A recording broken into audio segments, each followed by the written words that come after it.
Greetings duelists and welcome to another video. This past weekend was our third YCS of the competitive season.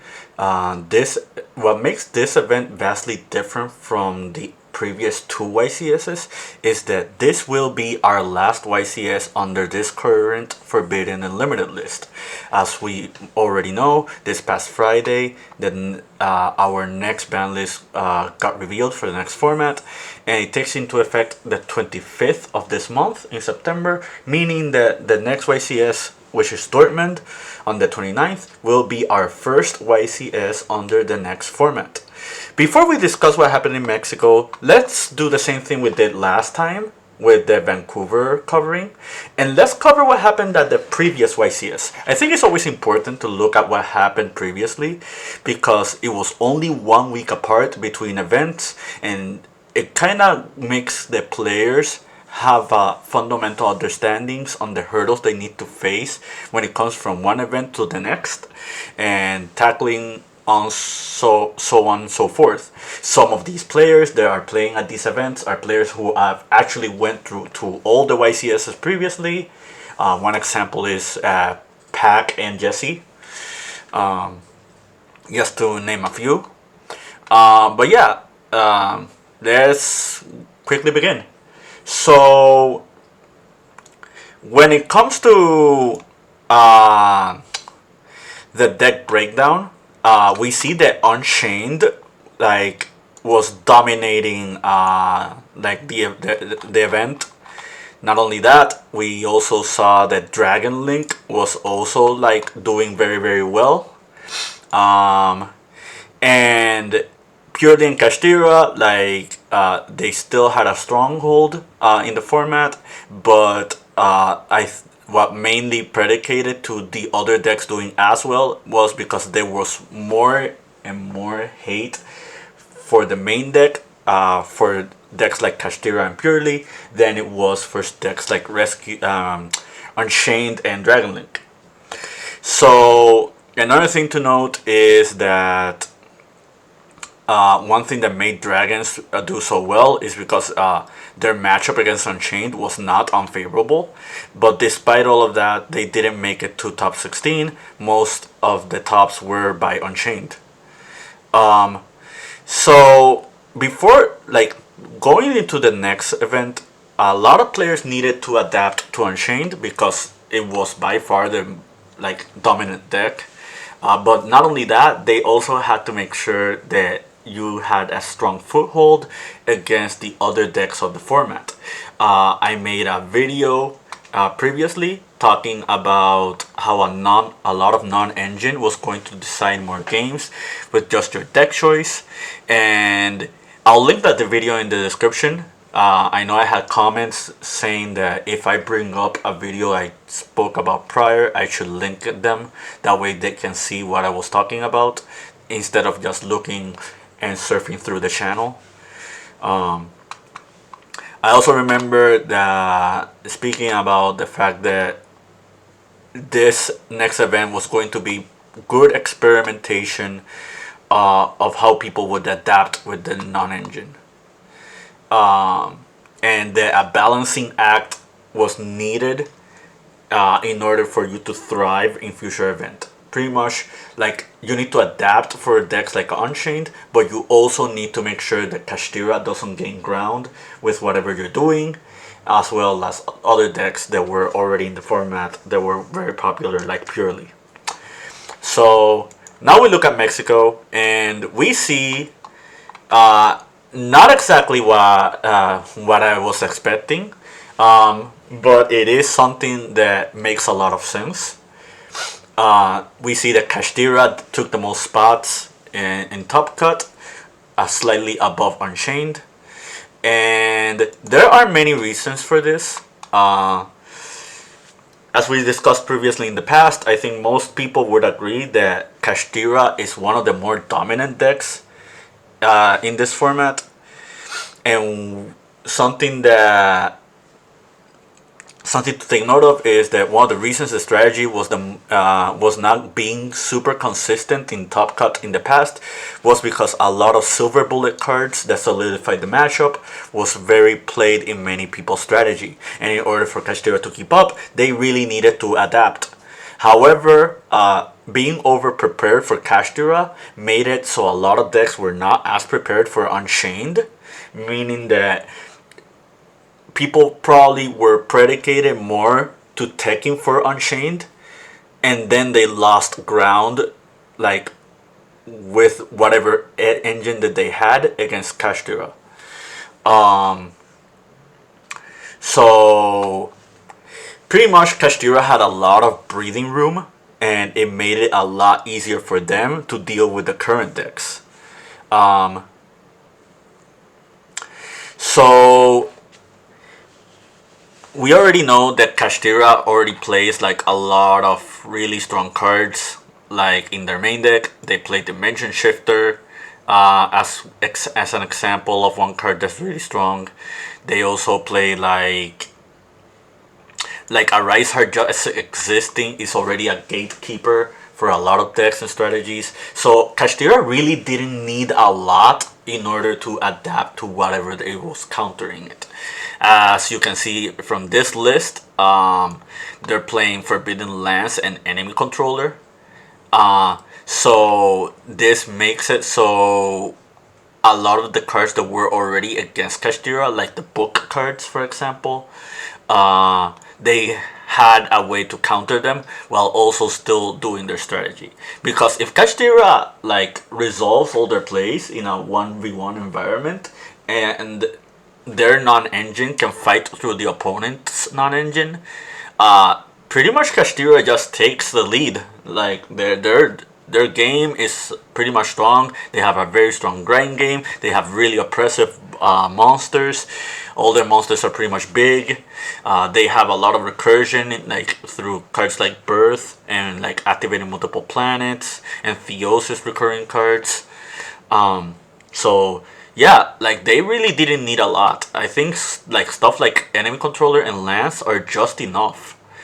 Another thing that we see is like at least from top 16 they were playing Deck Lockdown. Deck Lockdown is pretty cool because it's a card that pretty much shuts down Unchained and also shuts down the Kashtira Mirror Match, as well as many strategies. And if they felt like they needed to play their game, they could just Arise Heart banish it or Pressure Planet pop it and just like keep going on with their plays. So that's one thing to take note. That's why we see Kashtira like doing just as well this event. Pretty much it's just an adaptation. A lot of people just figured, hey, we need cards to face against these book cards and these other cards that are countering us. But at the same time, it's like not many people are on many books. People like started moving away some tech cards just to beat Unchained, and those cards that beat Unchained are just not that strong against Kashtira. One example of this is Aditya's Unchained list. If you see in the side deck, they have Ultimate Slayer as well as a bunch of Bestials. XYZ Youngcore is really strong, is a good card against Kashtira, but if you take like over half of this side deck, like these cards are dead against Kashtira. Like they have Book of Eclipse in the main deck, but like again, that's literally like the only card. Like you see only one thrust and one talent. Like if you take this and you compare it to the enemy controllers and the Forbidden Lances, like the Kashtira player just going to take advantage, and like they have more non-engine to combat the opposing non-engine. So let's talk about Unchained. So Unchained took the second most amount of spots. It pretty much shows you that despite being on many people's radar, Unchained still remained to be a dominant force. One thing to take away from it is that most people that did top this event with Unchained were very experienced players. So most likely these Unchained players that topped this event were players that were already one step ahead, and they thought about the cards that were countering them. You see Jesse Cotton, you see Pac, you see like a few other people, like over here. And the thing about it is that you see, like, let's take for example Cody and Aditya. Cody got second place at Vancouver, so really good experienced player. Aditya, so for those who don't know who this guy is, this guy won like 3 regionals in a row with Unchained. So again, just a very very experienced player, and just proof that like whomever are topping with Unchained are people that really know what they're doing with Unchained. We already talked about like Ultimate Slayer being a tech card. This card is really really strong in the mirror match, just taking down like multiple monsters at once, without your opponent being able to respond to it. Like you bounce away their rage, for example, and you use the life twin to just to just get rid of another card. And again, this is non-targeting removal. When it comes to Unchained, non-destruction removal, and is really really just strong against the matchup. And this just is just one example of it. Moving forward, I think a lot of people will be gravitating more towards Unchained, especially since Kashtira Arise Heart is going to be on the Forbidden list, meaning that Kashtira is probably not going to be as dominant anymore, and there are not that many decks that are competing against Unchained at the moment, unless it's heavily sided and mained with non-engine involved. So let's talk about Flunderies. So Flunderies took the 3rd amount of top spots, and not only that, it ended up winning the entire event. Congratulations to Andre, really, really good player. I already saw his deck profile.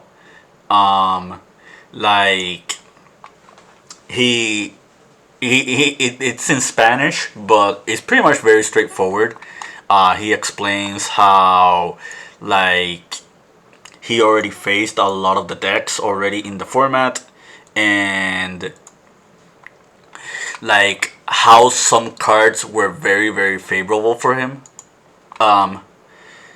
So look at his list. Something to take note of when it comes to Flunderies is if you look at the Kashtira and then the Unchained matchup, it's really really favorable for Flunderies.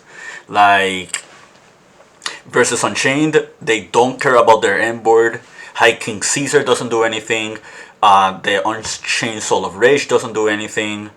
The Griffin Lock with Muckcracker also doesn't do anything to them either. The only real card they have against them is Escape, and they can easily just play around it.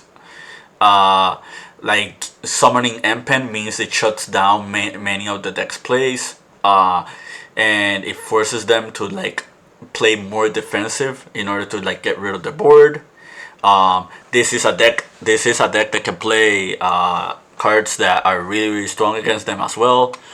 Against Kashtira, the only interaction they only have to deal with is Fenrir and Arise Heart. For those who don't know the ruling, whenever these cards would get targeted to be banished face down, at least the main deck monsters, like the small birds, they get banished face up, because their mechanic works as if they would leave the field at any time. Their mechanic takes precedent over whatever effect is doing that is banishing them. So it's just a really really strong matchup against them both. The second thing about Flunder is that they have really really strong cards that just deal with many opposing decks. You see Shifter in the main deck, you see Harpy's Feather Storm as another card. this deck can really just, whenever those cards are flipped or they're activated, it pretty much just wins the game against most decks, and it's really just too strong. I think another thing to take about Flu Wonderies is, if you don't have hand traps and you don't have like cards that really hurt them, like Droll and Lockbird, Ash Blossom,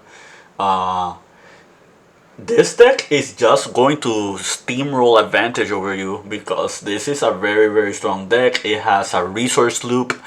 Like, it can play through many board breakers or many board like many non-engine cards. Like, Imperm does hurt them, but as you can see from Kuroso's main deck, he has Book of Moon in the main deck, and he has Book of Eclipse in the side. So really, outside of Imperm, Ash, and Droll, there's not many cards that are popular in many people's decks that really like can beat Flunderies. And that's one thing to take from what I was mentioning earlier. Like, if you have good non-engine for the more popular matchups, the less popular matchups like Flu are just going to take advantage, because the matchups are not that bad for them. Their non-engine is really strong. This deck can play a fair amount of them. Flu does have consistency issues, but like, for example, you see the 6 pot cards in the main deck that really helps with consistency. Any deck that can play Prosperity is a deck that already has an advantage this format, because it means that they have way more consistency to not only see their engine cards but see their non-engine cards to combat the opponent. As you can see, this Flunder list was remaining Thrust, and Thrust is really strong, because if they go second, that means pretty much like 8 pot cards instead of 6. It also means like setting the Feather Storm if you go first and they try to stop you. It also means grabbing Evenly Matched, which is a really strong blowout against decks like Kashtira and decks like Rescue Ace. Now that we're on the topic, I guess we can talk about Rescue Ace. Rescue Ace not only took the same amount of spots as many decks here, but it also made it to the finals. The finals was Flunderies versus Rescue Ace. And the thing about Rescue Ace is, it's very important to talk about this deck, because despite the low representation and the power level of the decks around it, once Age of Overlord releases next month, that's going to shift entirely. Like, this deck is going to be very strong. A lot of people will be like predicated to see this a lot more and like have to face this deck a lot more. And even though this deck is not super popular right now, at least in Top Cut, this deck can link climb. This deck can do a lot of funny stuff. Like, they can Cybers link climb in order to like have the Terahertz combo. This deck can summon Ibli. This deck can summon stuff like Dweller. It can play stuff like the Therion King. They can play a good amount of non-engine. They can pretty much adapt to almost any format, in any like cards that are played around it. This deck doesn't really lose to Shifter that much. This deck doesn't lose to Droll and Lockbird that much either. Ash Blossom can hurt it, but they have ways to play around it. This deck is going to be a very strong force to contend with very soon. I would talk about the other decks, but I don't want to make this video way too lengthy. I will probably make a separate video talking about Branded, because if you take the Chimera deck and you mix it with the Branded deck, this deck pretty much is third place, tied with Flunderies, for most decks in Top Cut. You can make the argument that Chimera is not really a Branded deck, but I feel that if your deck is playing Branded Fusion and is playing like multiple Falling of Albas and playing cards like that, you pretty much just are almost a Branded deck. So I guess one thing to mention is the only Chimera deck that topped was Andres Torres. For those who don't know, Andres Torres is tied with Jesse Cotton for the player with the most amount of YCS wins. So he lost to top 16 to Jesse. It's a shame that we didn't get to see like a written feature match or a stream between both these players, because that would have been a very titanic event to see. At the end, Andres lost to Jesse. He said that he pretty much lost in time and it was like 1 minute on the clock and he needed that to win. But that goes to show you that it could have been anyone's game. And it's pretty cool to see it because Chimera is not as popular as Unchained. And seeing one player do very well with it and almost beating the previous YCS winner just tells you like that Chimera is still a deck to contend with, and it probably might be in the foreseeable future. But yeah, that's it from me. I hope you found this very informative. I hope you found this to your understanding.